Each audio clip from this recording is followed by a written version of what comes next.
ধাক্কা দি না আপনি কি চেনা জানা লাগে তো হিজড়ে আছে নাকি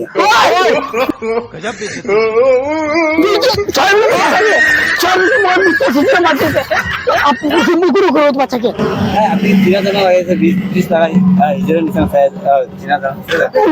কারণে আমার বাচ্চা দেখছে একটু কারণে মই ইন্ডিয়াতে এমন না চাই তো হিজরা করতে মনকে ইন্ডিয়া খানি হিজরা আছে আপনি কারণ মাইখান পাতাও নপারে কানে আসছে তো পাতা আমি দেখাবে সালা মারো পড়ো লাঠি গুলি লাগে ভাই হিজড়ে কারণে মই চাবলৈ আছে মই মানুহ মাতিব আমি কি ধেমালি ভাবি আছে তারপরে ভাল কথা কৈছে ওই হ্যালো একবাৰ আহিবি তো আপুনি কান্ত এতিয়া হিজিৰা খানটো মোক ইমান কিবা কৰি আছে অলপ জলদি আহিবি হয়তো ফোন লাইনতে আছে আমি পইচা